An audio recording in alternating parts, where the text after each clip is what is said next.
Welcome in the class. पिछले class में हमने एक्सकर्शन के बारे में पढ़ा था और एक्सकर्शन का एक क्लास चला था जिसमें अभी थोड़ा ही हमने हैजर्ड्स और प्रिकॉशन के बारे में बताया। सपोर्टिंग सिस्टम के बारे में बात नहीं किया है, ना ही परमिट के बारे में बात किया है। तो बहुत सारे बच्चों का कमेंट ये है कि पहले परमिट पढ़ाया जाए, तो आज हम लोग के पास एक्सकर्शन वर्क परमिट है। सामने परमिट देख सकते हैं। अभी हम लोग जाने कि परमिट भरते कैसे हैं। एक्चुअली परमिट का चैप्टर तो नहीं पढ़ा है, लेकिन एक्सकैवेशन वर्क का परमिट भरना बता रहे हैं कि ये एक कंपनी का, जैसे TCL electronics India industrial park project Tirupati, ये एक साइट है, एक प्रोजेक्ट है जिसका ये परमिट है, जहाँ बहुत सारे अपना बहुत सारे बच्चे वर्क कर रहे हैं। तो उन बच्चों ने भेजा है कि सर इसको बताइए।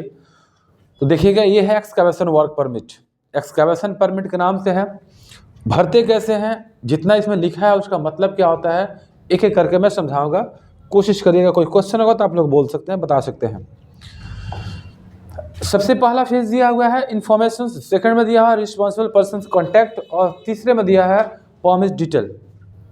इंफॉर्मेशन के अंदर कि ये प्रोजेक्ट के अंदर किस कॉन्ट्रैक्टर के अंदर ये परमिट भरा जाएगा, उस कॉन्ट्रैक्टर का नाम लिखा जाता है। नीचे आइएगा लोकेशन। लोकेशन में ये अगर साइट तिरुपति का है तो तिरुपति में ये किस जगह पे काम चल रहा है, किस जगह पे साइट चल रहा है, उस जगह का लोकेशन, उसका प्रॉपर एड्रेस जिस जगह पे वो मौजूद है। वर्क डिस्क्रिप्शन, काम कौन सा चल रहा है। वर्क डिस्क्रिप्शन पहले ही बोल दिया है एक्सकैवेशन वर्क, तो यहाँ पे आप सीधे लिख सकते हैं एक्सकैवेशंस। इसके साथ में अगर आप, जैसे एक्सकैवेशन में बहुत सारी वैरायटीज़ हैं।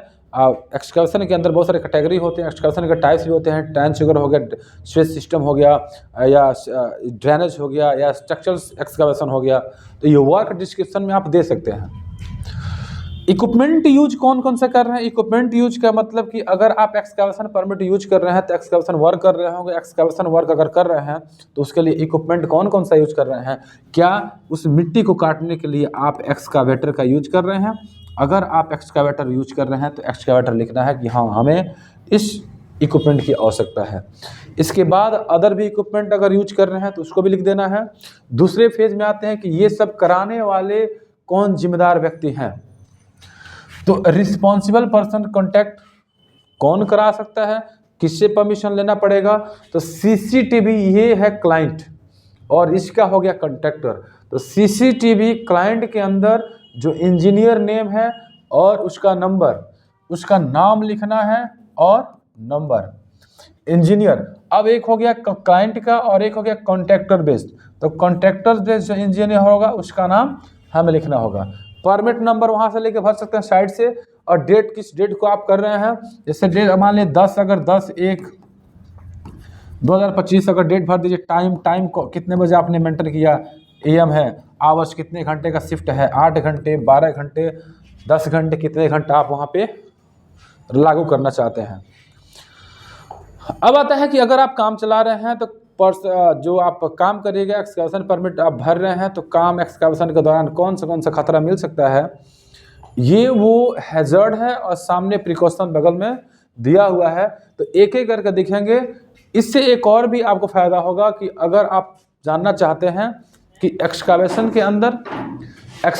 के अंदर कौन कौन सा हैजर्ड्स मिलता है, तो यहाँ से आप याद भी कर सकते हैं, और इसका प्रिकॉशन क्या होगा तो यहाँ से भी याद कर सकते हैं। ये एक फ़ायदा होता है, अगर हैजर्ड नहीं पता है तो यहाँ मिल जाएगा।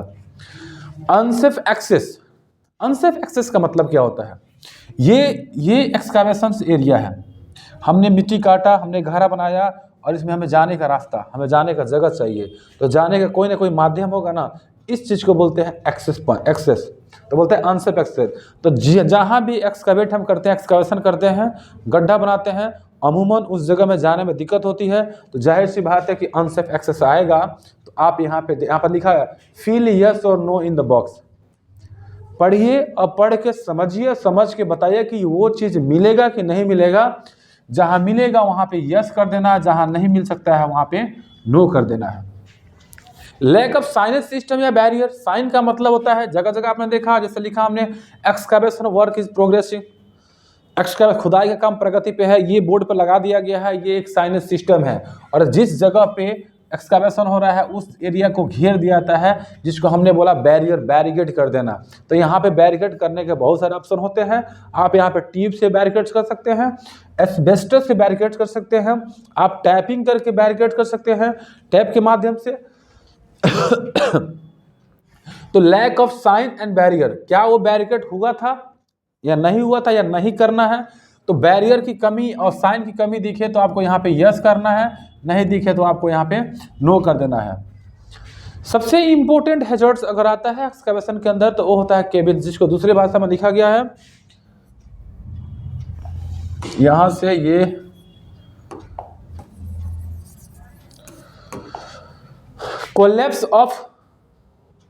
कोलैप्स ऑफ प्रीमेच्योर सॉइल अर्थ। ये हिस्सा अगर हम मिट्टी काट करके इतना गड्ढा बनाया तो ये साइड से मिट्टी गिर जाती है, सॉइल क्या करता है, ये दीवार ये गिरता है, इसी को बोलते हैं कोलैप्स ऑफ प्रीमेच्योर सॉइल अर्थ। इसी को हम शॉर्ट में बोलते हैं केव इंच। तो सही बात है कि अगर हम मोस्टली एक्सकैवेशन करते हैं तो एक्सकैवेटेड एरिया जो पिट्स गड्ढा होता है उसके साइड जो दीवार होते हैं वो गिर सकते हैं, तो ये भी एक हैजर्ड है, ये मिलेगा। अंडरग्राउंड यूटिलिटीज, अंडरग्राउंड यूटिलिटी का मतलब होता है जब हम मिट्टी काटेंगे एक्सकैवेशन करेंगे तो एक्सकैवेशन करने से जो अंदर जितना ही अंदर जाएंगे तो बहुत सारे जगहों पे क्या होता है कि पहले से उसमें पाइपलाइन गुजरा हो, केबल के लिए एक्सकैवेशन किया गया होगा पहले से, और वहीं पे हम क्या कर रहे हैं, घर बना रहे हैं, कोई बिल्डिंग स्ट्रक्चर तैयार कर रहे हैं, तो नीचे कोई गैस पाइपलाइन है, कोई वाटर पाइपलाइन है, कोई केबल है, तो उसी को बोलते हैं अंडरग्राउंड यूटिलिटीज। ये मिल सकती है, मिलने की संभावना है, यस कर देना है। Overheaded power lines, overheaded power lines का मतलब होता है कि अब जिस जगह पे एक्सकर्शन कर रहे हैं उस जगह के अगल बगल ऊपर कहीं लाइट का कनेक्शन तो नहीं है, इलेक्ट्रिकल सेफ्टी, इलेक्ट्रिकल संबंधित खतरा, तो उसको हम लिख सकते हैं yes. Flooding in excavated पिट्स, flooding in excavated पिट्स का मतलब होता है अक्सर मिट्टी काटते हैं, गड्ढे के अंदर पानी भर जाता है, पानी के अंदर से रिसाव होता है, तो वो हो सकता, उसी को बोलते हैं flooding in excavated pits, yes.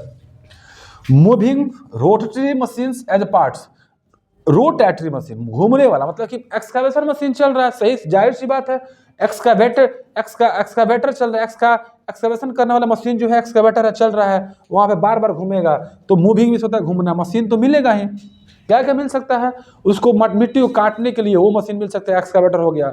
Dump truck आता है मिट्टी को फेंकने के लिए, वो भी घूमेगा, वो भी मशीन है, तो ये मशीन मिलने की संभावना है, खतरा है वहाँ पे इसका।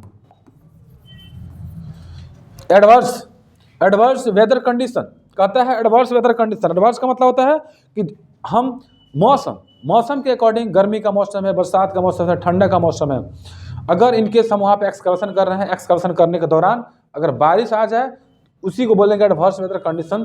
तूफान आ जाए तो उस कंडीशन को भी देखना पड़ता है, यह एक इन्वायरमेंटल कैटेगरी के अंदर जाता है, तो वहाँ पर ये संभावनाएं मिल सकती है। तो ये मौसम के ऊपर डिपेंड करता है। सीजन, किस सीजन में आप काम कर रहे हैं, अभी ठंडी का मौसम चल रहा है, अमूमन हमको लग रहा है कि बारिश नहीं हो सकती है, ये अनुमानित है। गर्मी जो अप्रैल में जैसे जैसे आगे बढ़ेगा तो उसमें हमको लगता है, संभावना हम लोग की होती है कि बरसात का मौसम है, बारिश हो सकती है, तूफान चल सकते हैं, तो मौसम के अकॉर्डिंग हम लोग तय कर लेते हैं, तो ये तो खतरा आना है, आएगा ही, मौसम के अकॉर्डिंग अगर रहेगा तो। इलेक्ट्रिक्यूशन, बिजली से मौत होना, क्या जिस जगह पे हम एक्सकावेशन कर रहे थे उस जगह पे क्या ऐसा कोई तार है अनइंसुलेटेड वायर जहाँ से इलेक्ट्रिसिटी गुजरा हुआ है, उससे कांटेक्ट में आएंगे तो हमें मौत होगी। फेलियर ऑफ मशीनरीज, बहुत सा डंप ट्रक मिट्टी को फेंकता है, मिट्टी काटता है, एक्सकावेटर मशीन, उसका खराब होना फेलियर ऑफ मशीन हो गया। फॉलिंग ऑब्जेक्ट, एक्सकावेटेड एरिया को हमने क्या किया, जितना ही अंदर लेके गया गहराई बढ़ता गया तो उसमें उतरने के लिए जैसे नीचे उतरेंगे तो नीचे से फिर चढ़ेंगे ऊपर, तो वो फॉलिंग कंडीशन आता है। तो falling object fall from height, ऊपर से सामान नीचे गिर जाना, या कोई वर्कर का गिरना, या किसी गाड़ी या किसी व्हीकल किसी मशीन का गिरना।